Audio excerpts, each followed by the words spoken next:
आगे पढ़ते हैं। मनोपुब्बम गमा धम्मा मनोसेठा मनोमया मनसा चे पदस्सेन भास्ति वा करोति वा ततो ने सुखम वेति छाया व अनपायनी। इसका अर्थ है कि मन सभी प्रवृत्तियों का अगुआ है, मन उनका प्रधान है, वे मन से ही उत्पन्न होती हैं। यदि कोई प्रसन्न यानी स्वच्छ मन से वचन बोलता है या काम करता है तो सुख उसका अनुसरण उसी प्रकार करता है जिस प्रकार की कभी साथ नहीं छोड़ने वाली छाया है। जब हम धम्म को पढ़ते हैं तो धम्म को पढ़ने में अगर कहा जाता है कि धम्म का सार क्या है तो ये बताया भी गया है। ये जितना धम्म पद है इसमें इतना ज्ञान है कि मानव के जीवन को उन्नतिशील बनाने के लिए उपयुक्त है, लेकिन चूँकि हम उसे पढ़ नहीं पाते हैं, पढ़ पाते हैं तो उस पर आचरण नहीं करते हैं, तो कहीं ना कहीं अपनी कमी की वजह से हम वो उच्च शिखर नहीं प्राप्त कर पाते या वो लेवल नहीं प्राप्त कर पाते जहाँ पहुँचना चाहिए, जिसके लिए रास्ता बना है। तो हमें जितनी बातें सुनें उन्हें समझें और कहीं ना कहीं उन्हें आचरण में ढालने की कोशिश करें। थोड़ा थोड़ा भी करेंगे तो कहीं ना कहीं वो मन में हो आएगा, और मन ही प्रधान बताया गया है, तो जो भी मन में विचार आएंगे वही महत्वपूर्ण है। इसलिए हम इसे आगे चलते हैं। Mind is the forerunner of all mental states, mind is their chief and they are mind made. If with a pure mind one speaks or acts, happiness follows him close like his never departing shadows। जो छाया उससे अलग नहीं हो सकती उसकी तरह ही उसके कर्म साथ साथ चलते हैं जो मन में आता है। अब इसकी एक कहानी है, वो आपके सामने पढ़ देते हैं। स्थान है सावत्थी। सावत्थी मतलब श्रावस्ती का, वो श्रावस्ती नगर की कहानी है और उसमें बताया गया है कि सावत्थी में अदिन पुब्बक यानी अदिन पूर्वक नामक एक महाकृपण ब्राह्मण का मठ्ठ कुंडली नाम का इकलौता पुत्र था। वह बहुत सुंदर था और था बड़ा प्रियभाषी। उसके लिए कोई सोने का आभूषण बनाने की बात चली तो उसके पिता ने सोचा इस स्वर्ण आभूषण को बनाने के लिए किसी सुनार को बुलाऊंगा तो उसे भोजन एवं मेहनताना देना पड़ेगा। यह सोचकर उसने स्वयं ही सोने को पीटकर चिकना बना दिया और कुंडल बनाकर अपने बेटे को पहना दिए। इसीलिए उसके पुत्र का नाम मठ्ठ कुंडली पड़ा। 16 वर्ष की अवस्था में मठ्ठ कुंडली बीमार पड़ गया। उसे पांडु रोग हो गया, पीलिया बोलते हैं इसे, वो उसे हो गया। तब उसकी माता ने अपने पुत्र को देखकर उसके पिता से कहा कि हे ब्राह्मण, तुम्हारा पुत्र रोगी हो गया है, उसकी चिकित्सा करवाओ।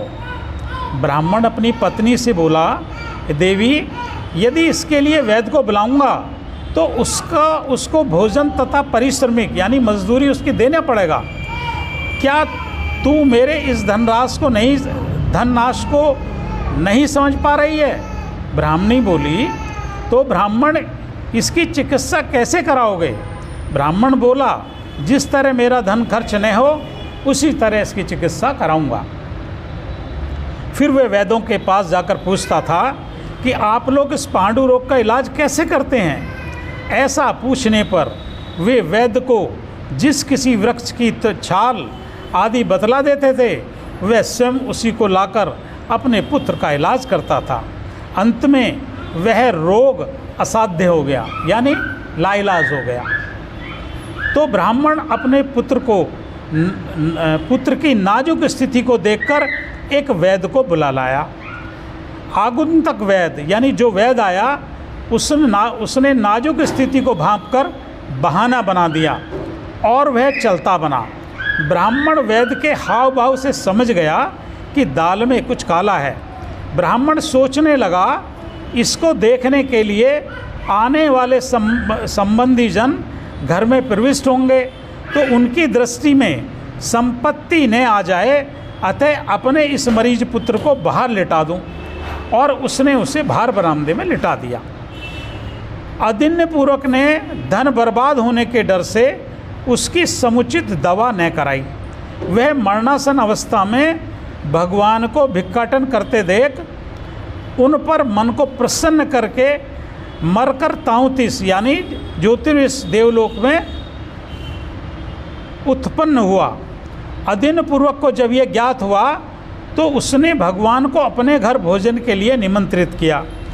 भोजनापरांत उसने भगवान से पूछा कि हे गौतम, आपको बिना दान दिए, बिना पूजा किए, बिना धम्म सुने, केवल मन में प्रसन्न होने मात्र से लोग सुगति में उत्पन्न होते हैं। भगवान ने कहा, हे ब्राह्मण, ने 100 ने 200 मेरे ऊपर मन को प्रसन्न करके स्वर्ग में उत्पन्न हुए व्यक्तियों की गणना नहीं है, यानी गिनती नहीं है। मनुष्य जैसा बोता है वैसा ही काटता है। अपनी पीड़ाजनक स्थिति तथा सुखदायी स्थिति के लिए मनुष्य स्वयं ही जिम्मेदार है। अतः मनुष्यों के पाप पुण्य कर्मों को करने में मन अगुआ और प्रधान है। प्रसन्न होने वाले व्यक्तियों का पीछे पीछे लगे रहने वाली छाया के समान सुख साथ नहीं छोड़ता। भगवान ने यह कहकर उपदेश देते हुए ये गाथा कही। तो अभी आपने गाथा सुनी और इसका अर्थ भी हमने समझा कि हमारे मन में जो भाव होता है। एक बार एक और प्रकरण मिलता है कि 2 मित्र भगवान बुद्ध के पास पहुँचे। दोनों मित्रों ने अलग अलग अपनी स्थिति बना रखी थी। एक गाय की तरह खाता था, गाय की तरह चलता था, गाय की तरह बैठता था, गाय की तरह उठता था, ऐसे ही अपने टट्टी पेशाब ऐसे ही करता था। एक कुत्ते की तरह करता था। दोनों ये अपनी काया कष्ट करके अपने जीवन को गुजार रहे थे। एक बार वो तथागत बुद्ध के पास पहुँचे और ये जान कर कि हम काया कष्ट करके बहुत बढ़िया काम कर रहे हैं, हमारी बहुत सुगति होगी, तो वो भगवान बुद्ध के पास पहुँच कर के पूछते हैं, हे भगवान, हम इतना काया कष्ट कर रहे हैं, ये कुकुर की तरह, कुत्ते की तरह रह रहा है, मैं गाय की तरह रह रहा हूँ, आप बताएं कि हमारा जो भविष्य होगा, यानी जब हमारा दूसरा जन्म होगा तो वो कैसा होगा। भगवान बुद्ध ने उसको मना कर दिया कि तू ये बात मत पूछ। उसने फिर दूसरी बार कहा।